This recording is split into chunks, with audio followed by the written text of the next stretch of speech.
whakarongo ki te tangi a te korimako. Kōrero flowing out the hook of force. Kaupapa relevant, kaupapa out of bounds, kaupapa exigent, kaupapa paramount. Nā ko nā whakapiri mai ki te kaupapa tino whakahira whakarongo pi kari mai. Hare mai, o Taringa hare mai. We gotta gather up close everybody.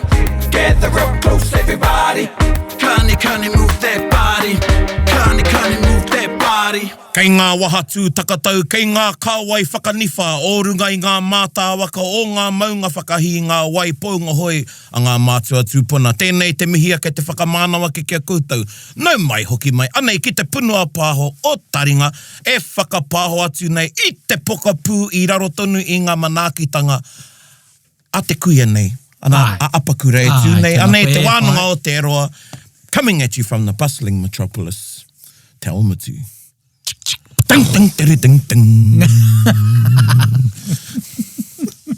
Me ngā mihi, if that was the lick from Greece, by the way. Ah, yeah, you know, I just did a ding, gunshot ding, the other ding, day. ding, the word, Taringa's the word. Me ngā mihi kia koutou te māngai pāho irirangi, te motu. Kia ora. Toi tū te reo.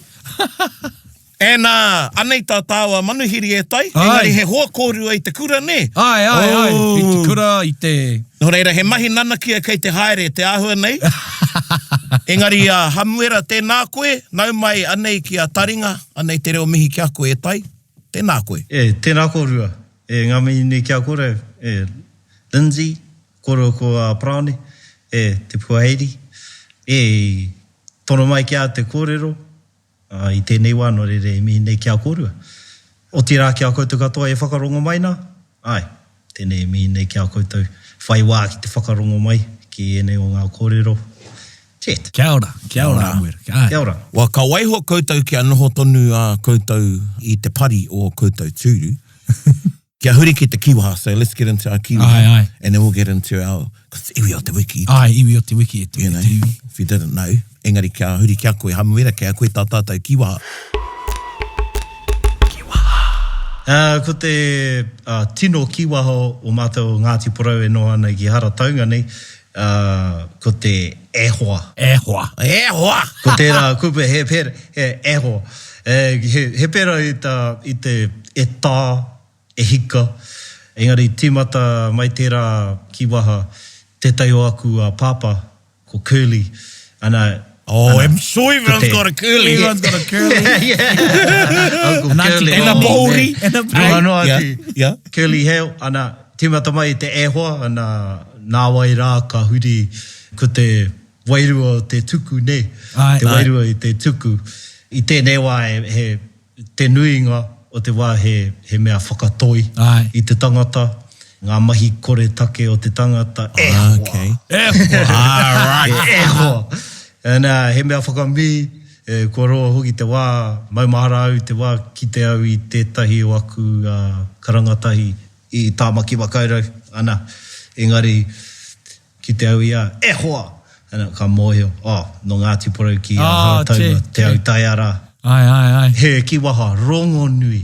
Tērā i ngā taone nui nei pēnei a Heretaunga, ko Putawa, ke Manaia, ngā taone nui nei. Koena te tino kiwaha. Ehoa. Kia ora. Ehoa. Nō reira, i te kikoe, like, there's a bit of a wairua whakatoi in it. So, ho mai e horapaki, ka whiua e tika ana kia whiua tērā kiwaha. He mahi kore take pēo te tangata ngoi kore. Kāre hāngai ana kōrero ki te kaupapa. Right. Ana ka ki atu, ka tau, huri atu ki taku hoa, ka mea te hoa. Maitui. Ana, e moe ne, mohe o tia i te tangata, e te whakatoi, whakaiti rānei ai. Kia ora. E hamu e whakaro ana ki te momona o tō koutou takutai. He māma ki te ruku kaimuana. Ko tētahi ka haere ki te ruku kaimuana, ka hoki mai me tōna rai anake. Ka kia, kai heke o kina. Kāri iriwha. Ehoa. Ehoa. Nice. Ehoa. Sort of like a sake ea whala. Ea whala. Yeah. O ko tō mama tērā. Ehoa. Yeah, where you been? Yeah. Ka pai. Even lately with mo te huripari rā, with the Gabriel, there was a couple of slips on the cliff, and people were posting up that they couldn't get past it, and then one of the cousins jumped on and then just said like, "Ehua," that's like that's easy. We'll be able to get around there easy. Yeah. So in that context, like you're not even good enough. Yeah. I can imagine your coastie relations down the way going, "Eta." Yeah, eta. In the same type of context, "Eta." Yeah, and koutou ngai taringa, I'm sure some of you are saying, what, e hoa, is that it? But if you actually tātou I roto i o tātou porofita, that's not something I say too often. Yes, yeah. It's not part of my everyday speech. Aye. Yeah. I'd probably say e tama. Yeah. More than I'd say e hoa. Yeah. So, we've had tātere on talking about sociolinguistics and how ara etahi rerenga, etahi kupu, ka whakamahi aki wainga I tētahi kāhui. Kāhui, ai. Māpū rānei. Ne? Anā whenei tēnei māpū no... And if you haven't heard, Ngāti Porou ki Heretaunga. Yeah. E hoa. Yeah. E hoa. Yeah, you hear it everywhere. Yeah, even the kids when they're swimming down at the bridge. Yeah. Pera. Yeah. E hoa. Or you stretch it right out, E hoa. Oh, yeah. Oh, yes. E hoa. Yeah, he pera. Oh, pai. Ko te wairua te tuku. Pai tēnei ki o haki au. Ka pai.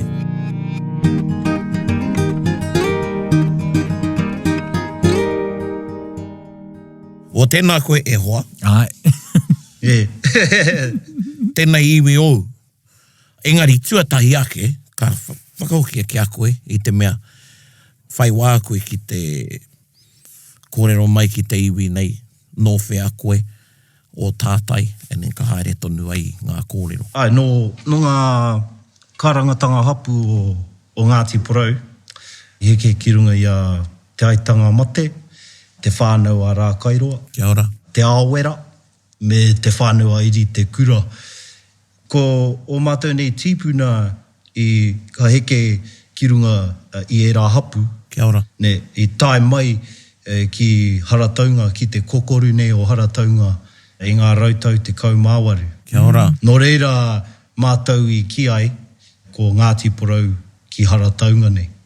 Nō reira, no ngā kārangatanga maha, he pāhanga anō ki ngā hapu kato roto Ngāti Porou, engari koera ngā tino hapu o kone o Heretaunga nei. Ko te whānau a rākairo, te awera, te whānau a iri, te kura me te aitanga mate. Nō reira, koere ngā hapu ki te tau taku māma, ki te tau tōku pāpā, he ure tārewa, no tūhaurangi, tērā o ngā iwi, no te waka o te arawa. Tēnā koe. Ai. No Ngāti whakaue. Oh, that's a pora whakaue in there. Everyone want to be a Popular at the moment. Ko ki tau I taku hononga ki whakaue no re. Ka pai. Ko taku ma Auntie Polly koe tētai o ngā kaiako. Me mai kia, oh, you better watch us. I was like, oh, yeah. And Yeah. Oh, sure, yeah. I'll put my hand up there too. Ehua. Nō reira, for our listeners, bro, kei whea tēnei wāhi a Heretaunga. Because I never knew where it was, but I've been there a few times now, but it's not a place unless you've been there. Or you've got a reason to go there, go over the hill. Yeah, because it is, and when you get there, anō ko Hawaii. Aira. Yeah. Kei tawhiti. Yeah, whakamāramatia mai ki a ngai taringa kei whea tēnei wāhi a Heretaunga. Ko Heretaunga, he pito whenua ne I roto o pare hauraki. Kei te raki o hauraki, kei te taiwhakarunga o te tara o te ika Māui. Kia ora. He whenua tuku, ne. Koera te āhuatanga tō mātou nei whenua ne, he whenua tuku. He whanga anō ko mataora tōna ingoa kei te taiwhakarunga, ne. O te tara o te ika Māui, te tāna ki Waihi. Ko era ngā whenua tuku, kei te tara o te ika Māui, a I ngā rautau te kaumāwaru tai mai o mātou ni tīpuna ki ēnei o ngā whenua, ngā pito whenua ne, te whakanohono I runga I te whakae o ngā rangatira i a rātou te mana whakahaere o ngā whenua nei. Nō reira, kei roto, kei te tara o te ika Māui, pare hauraki, a Heretaunga, me mataora. Ai, whenua tuku. Interesting. Interesting. And, you know, e whakaponua nau, kāre tehi toko pai e mohiona ki tērā tikanga, ki te whenua tuku. Whenua tuku, ai. Ai, pai ana kia whakamāramati e koe tērā tikanga, me te āhuatanga i tuku ai te whenua kia koutou, ki a Ngāti Porou ki Heretaunga. Ai, e timatanga, māku pēr ko te, ko ngā rautau te kaumāwaru, ne, timata mai, i te wā, i tahuri hoki o tāwane mātua tīpuna, o mātou tīpuna ki te ao Pākehā, ne, mo te ao hoko. Ai, whakarata atu rātou ki tērā ao, nā te mei ki te rātou i ngā hua, hei painga, ne, mo te hapu, mo te iwi, ana ko mātou i roto o Ngāti Porou, he pērā, mai mahara au i te kura, he pērā hoki a tainui, ne, ko ngā rangatira o tērā, o ngā rautau te kaumāwaru, tahuri ka piri atu rātou ki te ao Pākehā, ngā hanga mahi hangarau o te rāwa. Ana, koene hoki te horopaki o te whenua tuku no reira. I tērā wā, i te eke o ku tīpuna i o rātou nei kaipuke, ara the schooners, ana i te whakatipu rātou i ngā Wiki, me ngā kai Pākehā, ngā kānga, whakatipu i ngā kararehe Pākehā nei, i roto o whareponga, i roto o waipiro, ana, ko te, i runga i te mea, i te tae mai te tini me te mano o ngā Pākehā, tae atu ai ki tāmaki makaurau, ko tātou hoki te Māori i whāngai, te nuinga o era Pākehā. Nō reira, ko mātua Ngāti Porou, ana ka kōkiri no ko tahi nei, a hapu nei he ngāwari noa nei. Ana timata mai reira, ana ka tari hoki i ngā Wiki, me ngā kai nei, ana ka umai, ka tai mai ki pare hauraki, ki te tara o te ika Māui, ana ko Heretaunga nei, tētai he kokoru, whakaruru, mō rātou nei kaipuka, mua i tō rātou nei whakawhiti i te hauraki, pare hauraki, tikapa moana. Nō reira, nā ka whakatā rātou i koni, ne mo te rawaroa. Nō reira, ko te āhuatanga o te tuku, e hara i te mea i tuku i runga i te aroha noa. Kua roa nea o mātou nei hapu, ko te aitanga mate te hapu tuatahi, tai mai ai. Noho tahi i ngā iwi o kone. Kia ora. He mea, ana, ka moe, tētahi, ka āki hoki mātou i ngā ope taua, kia kaupare ake i te hana ke tanga mai o hongi hika, ne? I ngā rautau te kaumāwari. Kia ora. He nui ngā kaupapa, ne? E hara i te mea, e tai mai mātou ki kone, ana, ka kite i ngā wahine pūrotu me ngā taitamatāne, nakawhiti ne o Ngāti Porou, ana ana ka pātai atu mo tētahi whenua, roa na mātou e noho ana, te mahi, ngā tahi ana, e wero atu ana ki ngā hoariri. Nō reira, ka tae atu ki te wā o te 1,000,000 e āhua 5 kau, ka puta te pātai o tētahi o mātou ni rangatira, ko te rakahuru mai. Tōna ingoa. Ana ka pātai atu ia mo tētahi he moana, mo tāna kaipuke, me tētahi whenua, he nohoanga mo ana uri, me ana kaimahi. Ana ka tere hoki te whakae o te rangatira, ko Paora te putu tōna ingoa. Kia ora. Paora te putu, i heke mai i ngā kāwai rangatira, o ngā kārangatanga maho i raro i a maru tuatu, tamatera, Ngāti whanaunga, tānua ki ngā kārangatanga maha o ngā waka o te arawa, Ngāti huarere, nā runga te mea, ko pare hauraki ne e toru pēr ngaru iwi, ne, o pare hauraki nei, te tuatahi, ana ko te arawa, ara kei moehau, tama te kapua i tēnei rā tonu. Ana, ka whakaeke, ka kōkiri tahi maru tuahu, i ngā pāo kone, ana ka pana i a te arawa, ana ka riro i a rātou te mana whakahaere a te nuinga o ngā whenua pare hauraki nei. Ne, ana, ka tai anō mātou o Ngāti Porou e tae mai ki Heretaunga, ki Mataora nei. Nō reira, i runga i aua tuāhuatanga ara, koenei i te tukutanga te pātai o te rakahuru mai kia paora te putu. Kia ora. Ana, e hara i te mea koe anake i whakae. Ne, i konei hoki ko ngā rangatira e noho karapoti nei i te whenua o Heretaunga.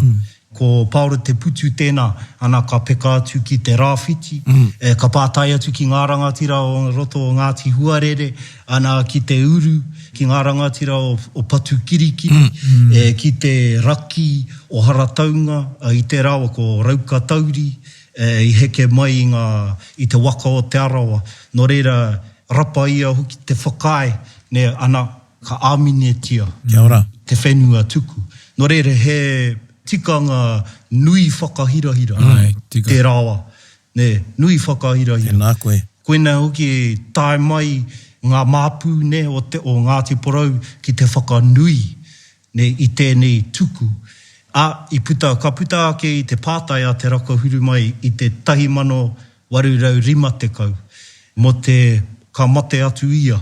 Ka hoki atu ia ki te tai rāwhiti, i reira ki tāhue moe ne i toromi ia. I toromi ia ki waho atu i whareponga. Ne, no reira, kari hoki i kite ia i kite i ngā hua ne, o tana pātai. Engari, āhua whātau pēr, te roa ana ka whakatinana rātou, ka whakamana rātou i te tuku. Kia ora. Nō reira, 1854 i whakamana rātou i te tuku. Ana ko paora te putu koia te rangatira. Nāna i ki atu ki oku ne mātua tīpuna. Ana he whenua māhau, ne, mākoutou. Ngā pae maunga kato, ana ka tohu atu ia i ngā whenua, ngā taumata, hei rohenga, ne, mo Ngāti Porou. Nō reira, ko te āhuatanga o te tuku, he kupu anō e tāpiri atu ki tēnei tikanga, ana ko te tāpai toto. Ne? Ko te tāpai toto, ana i maringi hoki ngā toto o oku rangatira, ne? Mo te oranga o te hapu me te iwi te take. Nō reira, ko te tāpai toto, maringi ai te toto ki runga i a papa tuanuku, ko mātou tīpuna tērā ka tāpuke i ngā kōiwi o mātou tīpuna, ana ka hauhuake, ka whakahoki atu ki te tai rāwhiti. Engari, i te pātaitanga a te rakahuru mai, ana ka noho tonu, he tēnei he whenua, ne, mō mātou o Ngāti Porou. Nice. Nō reira, koira hoki te āhuatanga o te tuku, he nui hoki ngā kōrero, engari, ara te horopaki ne, o tēnei tikanga. Kia ora. Tēnā koe. And you know, te rangatira rā Paora Kutu, you know, he wasn't dumb. Yeah. Because i roto i te tuku, you know, there's also some contractual obligations. Tikanga Māori, the things that don't need to be said. So I'm sure that i whai hua hoki, ngā iwi o parehauraki i te nohoanga mai o te eitanga mate, e rā karanga tangahapu o Ngāti Porou, because it's sort of like, well, hey, they've got industry. A kau. Yeah, well, they got a ship to, hey, I te haere nā kaipuke ki Tāmaki, ne? Tāmaki, yeah. So, they got access to the Auckland market, so there's political reasons. And all the networks, all of the networks. They had all the networks going. Beautiful. E tei o ngā tīpuna ko tētahi ko rōpata ngātai, ne? Ana he tauira hoki tēnei i mohi o whānui tiai no te aitanga mate, te autai nei. Kare tuatu i ae, ne, mo wana pūkenga whakatipu iti, ana mo era o ngā te ao hoko o te Pākehā, ana ka kitea ia e paura te putu, ka mea atu ki ae, a hara mai, ana he whenua na mahau, ana me noho mai koe ki konei, ana ka haere tahi mai ko te Pākehā ko John Kennedy, ne? Ara ko Kennedy's Bay. Oh, that's right. It's got a Pākehā name. It's got a Pākehā. Ko Kennedy's Bay. Right, okay. Ana ko rāua, tērā, noho mai ki kone he te whakatū i ngā teihana wera. Ai. Ki te whakaako i ngā iwi, ki te hanga kaipuke. Ai. So, you know, our ancestors were just awesome, hey? You know, they were onto it. And, ko pāra te putu tēnā, koi. Koi, ai. Tangata koi. Because I pānui au I tētahi tuhinga mō te mau mai nei o ngā kararehe ora ana. No reira ka whakanohea ngā kararehe ki Heretaunga. Because it was easier to take livestock rather than wet stock. Ka maharau ki tērā, and someone showed us an area of the paddock where they would sit the puaka and all that stuff and rest for days before they take them to tāmaki. So yeah, really interesting. Yeah. No bull. Yeah, no bull. No. Ehua. Don't have a cow about it.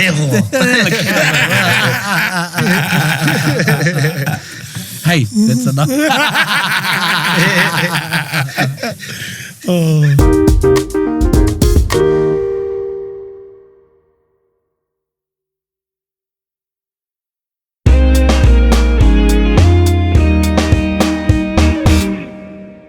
E ke mea nau I tētahi iwi e pērā na te tuku? I think e ketu anau I aku mahara. There's a kōrero whui o. E ketu anau I aku mahara.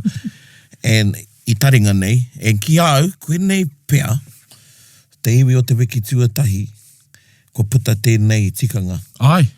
I tuku a te whenua, you know, ko nui te kōrero tia o te pakanga, raupatu, era te take ki te whenua hou, no reira he take, you know, you're the first one to see it, but I think koe nei te iwi o te wiki tuatahi, ko puta tēnei kōrero mo te tuku whenua. And koutou e whakarongo ana, tērā pēr kei roto I o koutou hapu, whānau, anō hoki, you would have stories about it happening internally within your hapu, or perhaps one, korau, kei au tētahi reta, e korona mo te whenua tuku, tētahi whenua I tuku ai e tētahi. And then he talks about it, and then he says, I tuku ai e mea, te whenua ki a mea, he aroha Māori tērā. Ai. Yeah, he aroha Māori tērā. Aroha Māori, che. And koe nei ki au, that's a beautiful line that pretty much describes ko te tuku whenua, he aroha Māori. Because kārehe atu I te tangata, so tangata whenua. Tangata whenua, ai.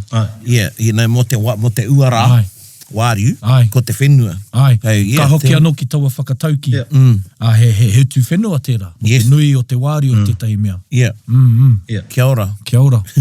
This little paradise, and you heard me refer to it, ki te whakamai o te kupu anō ko Hawaii, it's like, oh, it's paradise. Tēnei wāhi, ki te tai, ko whea ko te a te ingoa Māori mo Coromandel? Kāpanga. Kāpanga.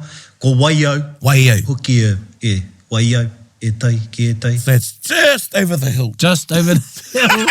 Yeah, just over the hill. They've been saying that they're going to tar seal for the last 30 to 40 years. Yeah. But you know, if they did that, you'd have more visitors. Well, it was interesting because the last time I was there, we called into the Whānau and Rich up there on holiday, and I tuatu mao ko ngā hui e Yamao e huri haere ana. And I te kōrero tia tērā. But they were saying there's a lot of the whānau that live there that want to tar seals because they're the ones driving in and out. But it's the ones that don't come home, that like the quietness, that have this perception, you know, but the ones that live there actually want to tar seal because they're going in and out all the time. Well, because they got to go to mahi and sometimes they got to hui and Engari, kei a koutou tēnā.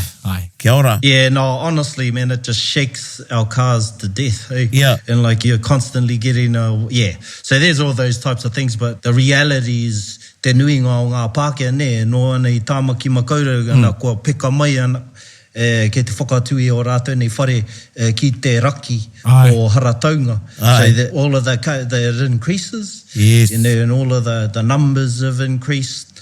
Yes, and they're now using our road. So, you know. Yeah. Makes it worse.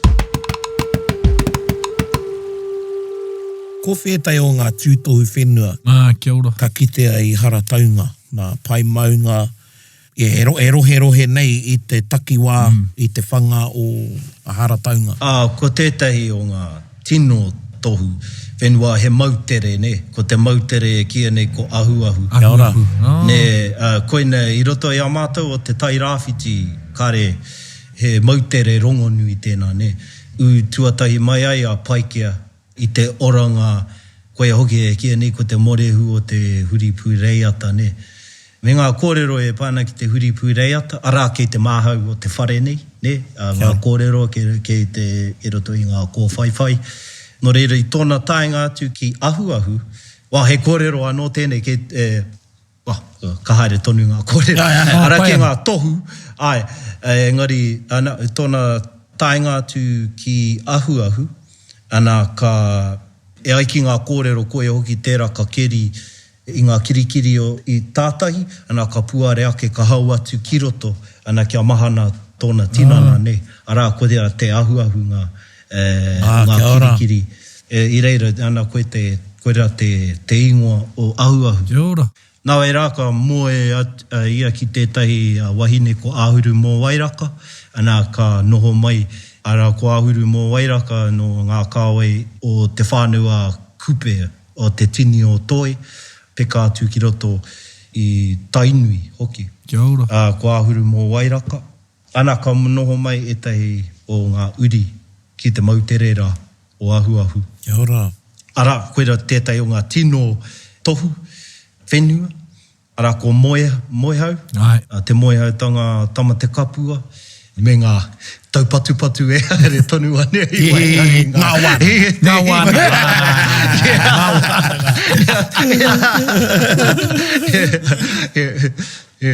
No reira, mena e puta e tai o kōrero, kāre pai ki te aku Taringa, ka mea te, no te arawa hoki, mai au ti tēnei. Ngāti Porou. Engari, mo te whenua, he kōrero anō tēnei, mo te āhuatanga o te whenua tuku, ko tūhaurangi tētahi, ne? I te hunga ake o te arawa, o Tarawena, ne? Ana, ka tai anō, mea tu maru tuahu, ne? Kia tūhaurangi. Ana, he whenua kone, ana, mo tō koutou nei iwi, ara i wharekawa tērā. Tūhaurangi e noho ana te wāroa. Ana, dinki i ngā tau wariu te kaupea, o tētai o aku pāpa, o taku koraua, ngā whare, te rangi puawhe na e ka whakahoki atu te whenua kia maru tuahu. So, he kōrero anō tēnā mo te whenua tuku. No reira, e hara i te mea ko mātou o Ngāti Porou. Aroha Māori, he aroha Māori. Me ngā tūhono ngā whakapapa nei, o maru tuahu me te waka o te arawa. No reira, he kōrero anō tērā. Ka hoki mai ki ngā tohu whenua, ana ko moehau, te maunga, ana ko tētai ko kōnaki, koina te tino maunga o Heretaunga nei. Ko kōnaki. Ko wai? Ko wheano? Kōnaki. Kōnaki. Kai te kite he tara. Ko kōnaki. Ki te atana tara. Hea koe mene nā. Hoa. Koe, pai te taraki. Tara koi. Te wāanga pai. Te wāanga pai o te tara. Wārake o ngā painga. Engari, kōnaki tērā, ana ko Heretaunga tawa ingoara he ingoa no te arawa, ne? I te taenga mai o te arawa ka umai ki roto o Heretaunga nei, ana ko whakaotirangi tērā ka heke i te waka o te arawa, mahi i ona mahi, ana ka whai atu ia te tokorua, ana ki te tūkino, hoki mahi tūkino, ana ka tuku atu o nā makutu hoki e whaiwhai a kohu, ana ka mate te tokorua ni, ana koira i tapaina ai ko Heretaunga, ne? Ngā Heretaunga o whakaotirangi. Yes, mahara nei i a koe kōrero ana mō tērā. Pērā no e ngā maunga, ne? Ko tokatea, ana, nā kahumata momoe, ne? O nāna hoki tērā maunga. Kia ora. Henui ngā iwi i noho nei. Ara ko ngā tini o toi, ka hoki atu ki ngā rā tua whakarere na toi kai rākau mā, ana ko te paeroa toi tēnā. Kia ora. Ko kāre tuatu i ae, ne, mō ngā pukinga mō ngā mahi toi, ana ka ki te takotoranga o te whenua o pare hauraki, ara ko mataora. Ne? Kia ora. Ana ko kiri tā, ka peka atu ko pūriri, tānoa kia tapu, ene, ana anō nei ka he, no reira i rongo nui tiai, pare hauraki nei, e te ao Māori, ne? Nā te me, konei katoa ngā rauemi, mo te tā moko, mo te tārai waka, whakairo tai mai e tei o ngā kai pūtai au, and when they were doing their archaeological explorations ana, e reira hoki ngā papa toi, ne? Tai mai o tāu nei mātua tipuna, no ngā iwi katoa, ne? Kia ora. So there were, heaps of resources for our, and they're all located all in one area. Wow. So, I don't know, where have we gone? No, where have we gone with our kōrero? Pai ka koe nei kōrero. I'm interested to hear e tai, i te mea, ana, e kōra rā koe, te whānau iri te kura, te aitanga mate, te whānau rā kairoa, anei te whenua i tuku ai te rangatirara, ki o koutou tūpuna. Pēwhea te hononga tonutanga o koutou, o konana, o Heretaunga, ki te nui puku o Ngāti Porou i te kāinga. Te kāinga. I te tai rāwhiti. Te kāinga, yeah, like, have you maintained that connection? He kātou koutou hoki, te harānei. Ai. Well, me mai tātou ne, ahua, i ko taku māma, ko taku kōka hoki tērā, e whānau mai ia, ne, i te tai rāwhiti. Ne, no reira, e harai te me he roa, te nuinga o mātou nei pakeke o mātou nei kōka, o te rāreanga i whānau mai i rua tōrea, i whare ponga, ne, katai anō rātou ka hunuku mai ki Heretaunga nei ki te whakapūmau i te mana o te tuku. Ko ētai o ngā whānau, ana he mea whāngai, ne, ko Siawan Parata, ne, tērā, ko tāna tuahine ko Bubs, ana whāngai, te whānau Harrison, e nonga Kia ora. Ana he hononga no tēnā. She's a mean cock too. Kia ora, Auntie Bubs. Ai. O taku tū mō pāriha, kā mau he tu e... Ma te pāriha o ikurangi. Nā, but he mea nui tēnā, ka hoki atu mō ngā wānanga. Kia ora. Mō te wanga wānanga reo, ake o Ngāti Porou. That's maintaining those links like that. Yeah. Hey. Rawe. Yeah. E hia ngā marae o reira. E hoa? E rua, ko rākairoa, koe nei hoki te mea tuatahi, ko tētahi anō, ko te paia, kei kōtata atu o te piriti, there's a bridge just up here. Yeah. It's just to the north of that. Kia ora. Pai. Hea e tehi o ngā, harai te mea uauatanga, engari, koe rā pēr, i te mea kei tētahi kāinga, koutou e noho ana, and pēwhea te tōtonu mai i tō whānau, kia hoki mai ki te kāinga, ko aua raru anō rā, pērā mētai atu o nā marae. But I know some places that are a bit more remote is even more challenging. Yeah. Kātahi, and then, i te kōrau mō taku huanga, i whakaro ki te neke ki reira, ko te mahi me rā mea. Pēwhea te tāu tāku tau tiaki i te ahurea o te whānau a rā kairoa, me ngā kārangaranga hapu. I runga i te mea taku moe o toko iti koutou e noho ana ki reira, engari arā te toko nui. Well, te rātau i whakatungia mātaku whānau, ai te rā tuku, ne. He rā e whakanui ana i te whenua tuku ne o Heretaunga. Kia ora. Ma me mataura. Ana i te rā, i tīmata i te hānuere, ne, ngā wānanga. Ana ka piri atu ko o mātou nei whanaunga e no ana ki roto ahi Taringa, ki hea atu rānei. Ana ka piri mai ki tō mātou nei hui, o mātou nei hui, ki te whakapakari, ne, mātauranga i roto i a mātou. Kia ora. Ana koina tētai o ngā tino kaupapa. Tō mātou nei he toko iti, ne, ko te mea nui ko tō mātou nei kura kaupapa. Kia ora. Ko ngā... Oranga nui tērā. Ai, he oranga nui rawa atu tēnā, mo ngā tikanga me te reo. Ne. Nā te mea, mo ngā ehia ke ngā tau i tata ngaro, ne, te reo, i Heretaunga ne. Nā te toko iti, nā ngā tāmingatanga o te wā, ngā piki me ngā heke o te wā, ngā taumahatanga o te wā, i pērā ai, i tata ngaro o tō tātou ne reo. Ana, oku mātua hoki tērā i whakatū, i te kura kaupapa, i āki hoki ngā kaupapa o roto pare hauraki ki te whakarauora anō i te reo, i kone. Nō reira, he nui ngā kaupapa i whakahaere, i whakatūngia o mātou tīpuna, hei oranga, mo te reo me ngā tikanga o kone.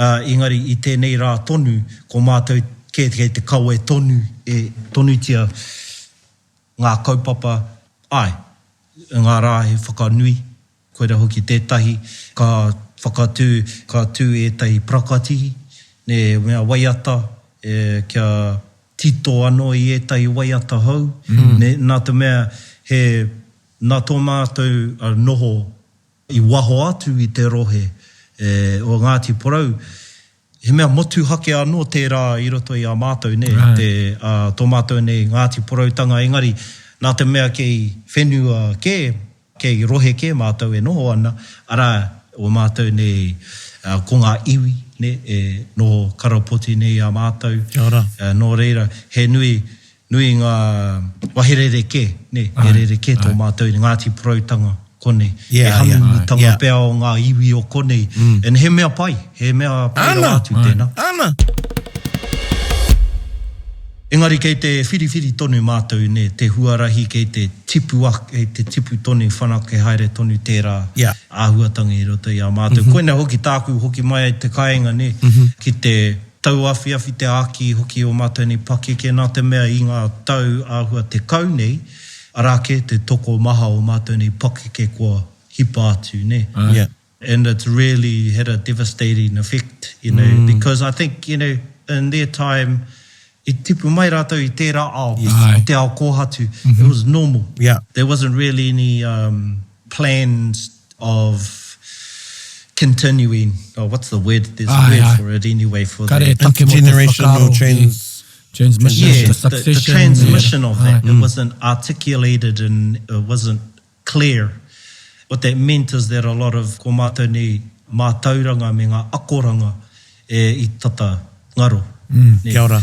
Engari, tō mātou ni waimāri i waihotia e etahi o ngā pakeke, o ngā puka me e etahi, anā ka he rīkoatatanga, ne? Kia ora. Ripene. So we've been very fortunate with that. It's just about getting all of that together and then making sure that e hāngai atu a re haere tahi ana i ngā kōrero o mātou ni pakeke o kone to flesh it out and give it that meaning. Ka pai. Ki au kua whakauti koe i taku pātai whakamutinga. Usually ka pātai o hanga moe a moto iwi, engari e rongo anau i etahi o era moe a i roto i o kōrero nei. Nei, tētai o aku tino moe a kia ne te whakapūmau hoki te mana o te tuku, ne? Te mana o te tuku whenua, ne? E te tainga mai o nei mātua tīpuna, i roto i aratu, i te hao o tō rātou nei ngākau, te hua, mo tō rātou nei hapu, ne? Ara i te mea, he mea takitahi, pēnei e neira, engari, kia au nei koene te tino moe a, ne? Kia te whakapūmau hoki te mana o te tuku, kia eke anō ki tērā o ngā taumata i whakatauira tia e rātou, ne? Kia ora. Koina. Tēnā koe. That's it. That's one of my big ones. I rango nei au tētahi kupu tino Ngāti tino heroini ako au i aia, te hao o te ngākau. Te hao o te ngākau, ai. Te hao o te ngākau.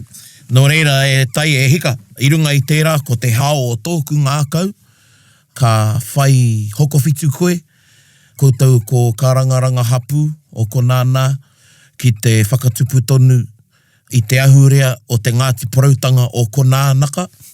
Koe nā tāku i rongo ai, whāngai nā tini moko puna ko rātou nā rangatiro a popo, e ora tonu ai ngā kōrero, o tira kia ora tonu rā koutou i tēnā whaitua.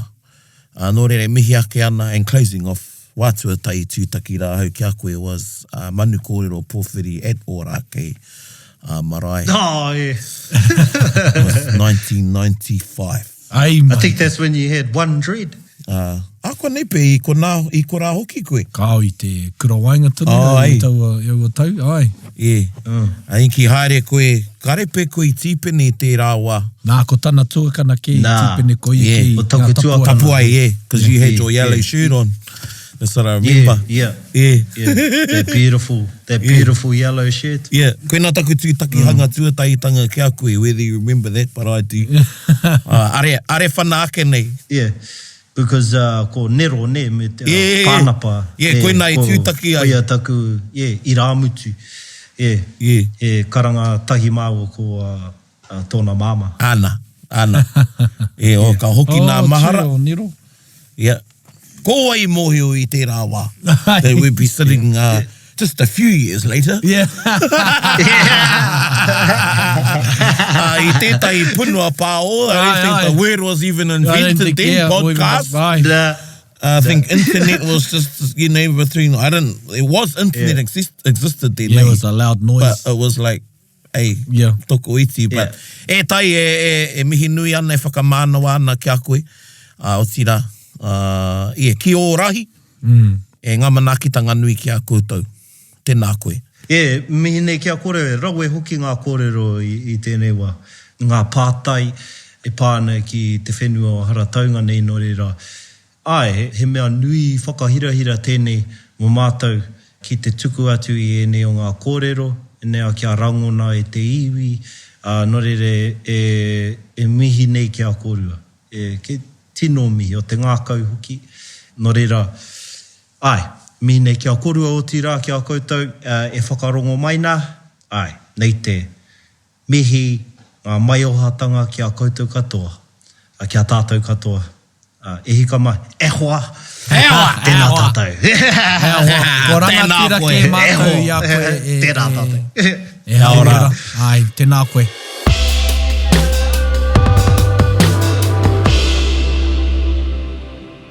Ka pai e te iwi, ko Hamuera Maika tērā, e whakatakoto nei ngā kōrero, o tōna rahi, o roto Ngāti Porou ki Heretaunga. I nāia nei kia tahuri ki te waiata o te wiki. Mora te a waiata, te puairi. Whakarongo mai! Woo!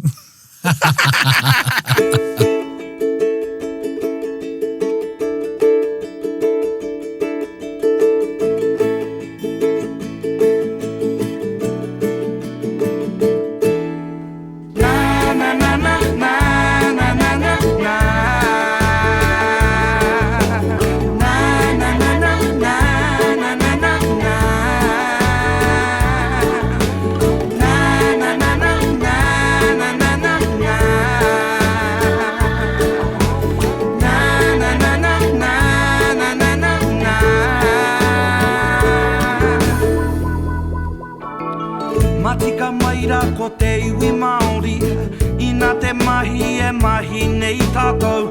Matika maira ko te iwi Māori, ina te mahi. Ka marana ake au, ka titiro atu ki te moana. Ka marana ake au,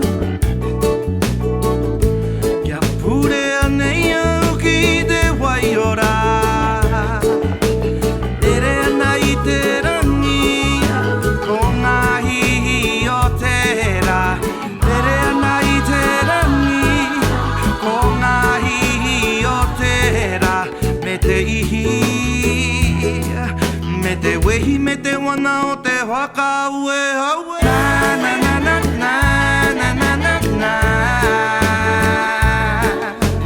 Na na na na na na na na na. Na na na na na na na na na.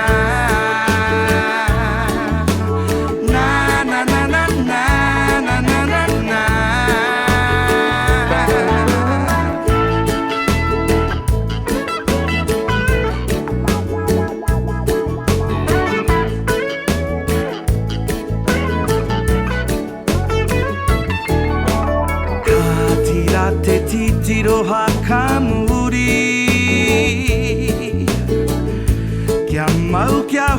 ki tō mauri ora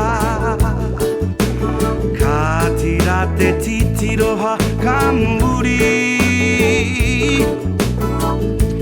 Tihei mauri ora kia tātou e Tere ana i te rangi ko ngā hihi o te ra Tere ana i te rangi ko ngā hihi o te ra Ko te ihi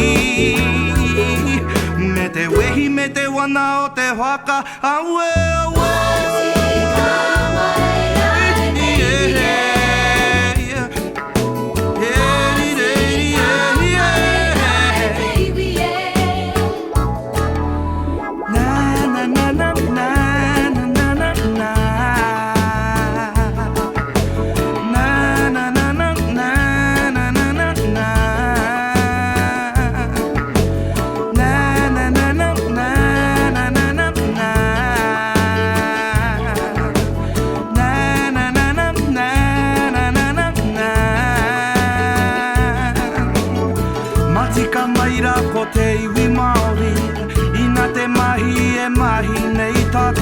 Matika maira ko te iwi Māori Ina te mahi Mauti, mauti, moharere, moharere Mauti, mauti, moharere Mauti, mauti, moharere, moharere Mauti, mauti, moharere Mauti, mauti, moharere, moharere Mauti, mauti, moharere Mauti, mauti, moharere, moharere Mauti, mauti, moharere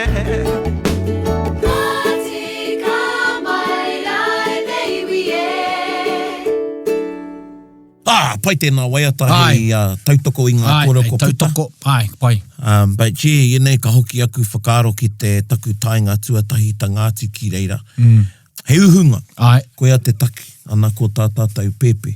Tērā, ka muri aroha tonu ki aia, engari i roto i te pauritanga te māramatanga, i nā hoki kua toro atu mātou ki tērā whaitua.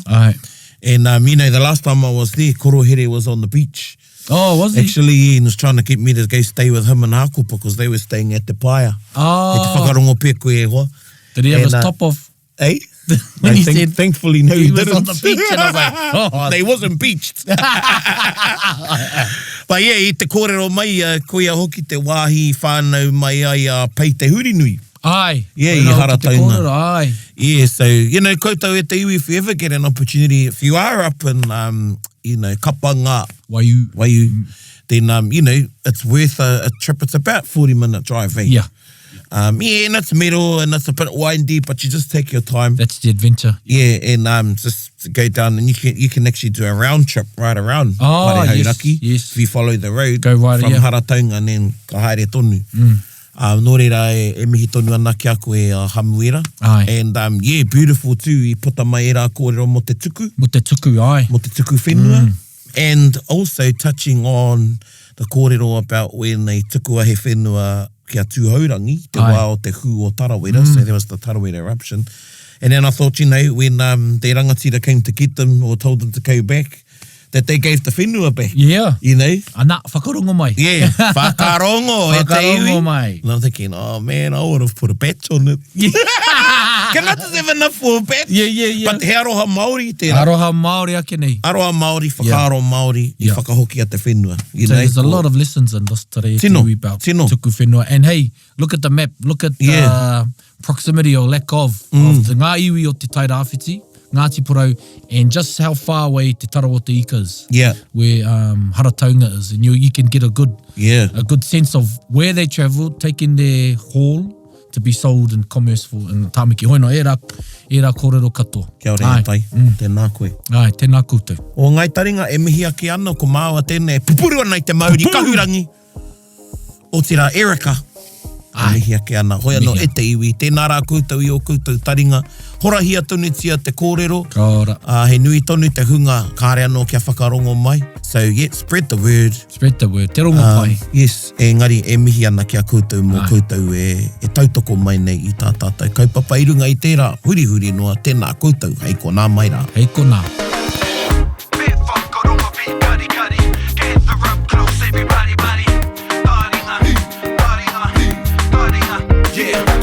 mai ki yo Whakaronga ki te tangi a te kori mako Kōrero flowing out the hooker force Kaupapa relevant, kaupapa out of bounds Kaupapa exigent, kaupapa paramount Nā ko nā whakapiri mai ki te Kaupapa tino whakahira hira Whakaronga pi kari kari mai Hare hare mai, o Taringa hare hare mai We gotta gather up close everybody Gather up close everybody Kani move that body Kani move that body Taringa, he mea tuku nā te wānanga o Aotearoa, ā, nā te māngai pāho me irirangi te motu I tautoko.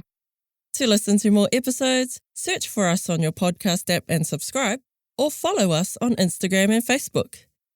Taringa, whakarongo mai.